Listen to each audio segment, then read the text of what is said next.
मेरे प्रिय छठी क्लास के बच्चों, आज हम दूसरे पाठ को आरंभ कर रहे हैं। विविधता एवं भेदभाव, सामाजिक एवं राजनीतिक जीवन, भाग नंबर 1। आशा है कि इन प्रश्नों को सभी छात्रों को कहे भाई प्रश्न जरूर देखें, नहीं तो पढ़ाई में नुकसान है बहुत ज़्यादा। और प्रश्नों को पढ़ें, मेन प्रश्नों के नीचे निशाने लगा दें। हम क्या हैं और हम कैसे हैं, यह कई चीज़ों पर निर्भर करता है। हम कैसे रहते हैं, कौन सी भाषाएं बोलते हैं, क्या खाते हैं, क्या पहनते हैं और कौन सा खेल खेलते हैं और कौन सा उत्सव मनाते हैं, इन सब पर हमारे रहने की जगह के भूगोल एवं उसके इतिहास का असर पड़ता है। अगर आप संक्षेप में ही निम्नलिखित बिंदुओं पर ध्यान देंगे तो यह अंदाज़ा लग जाएगा कि भारत कितनी विविधताओं वाला देश है। संसार में 8 मुख्य धर्म हैं। भारत में उन 8 धर्मों के अनुयायी यानी मानने वाले रहते हैं। यहाँ 1600 से ज़्यादा भाषाएं बोली जाती हैं जो लोगों की मातृभाषाएं हैं।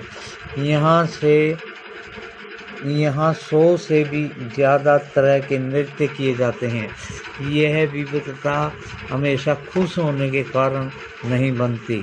हम उन लोगों के साथ सुरक्षित एवं आश्वस्त महसूस करते हैं जो हमारी तरह दिखते हैं, बात करते हैं, कपड़े पहनते हैं और हमारी तरह सोचते हैं।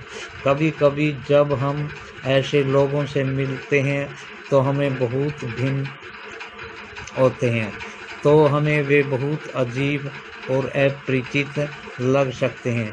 कई बार हम समझ नहीं पाते कि या जान ही नहीं पाते कि वे हमसे अलग क्यों हैं।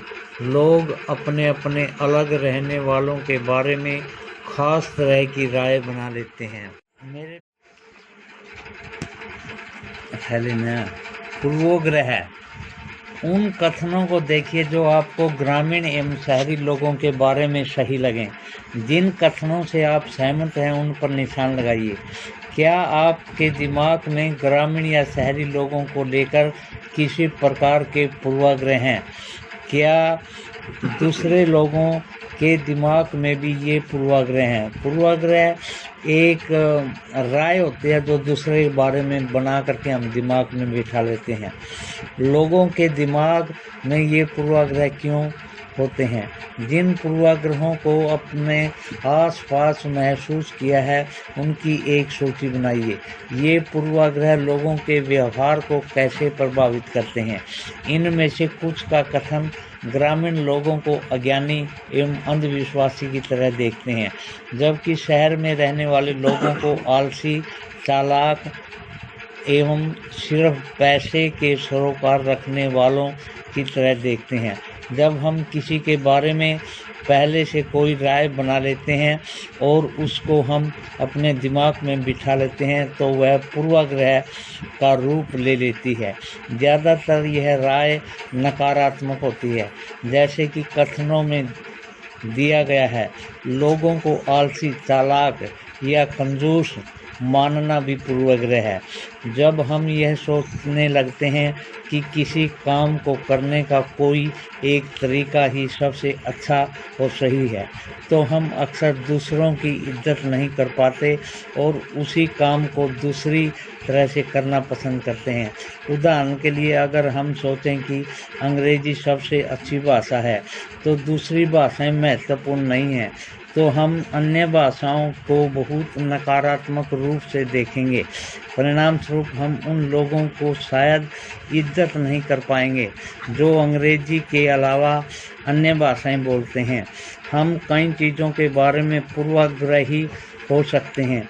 लोगों के धार्मिक विश्वास, उनकी चमड़ी का रंग, जिस क्षेत्र में वे जाते हैं, जिस तरह से वे बोलते हैं, जैसे कपड़े पहनते हैं इत्यादि के बारे में बनाए गए हमारे पूर्वाग्रह इतने पक्के होते हैं कि हम उनसे दोस्ती नहीं करना चाहते।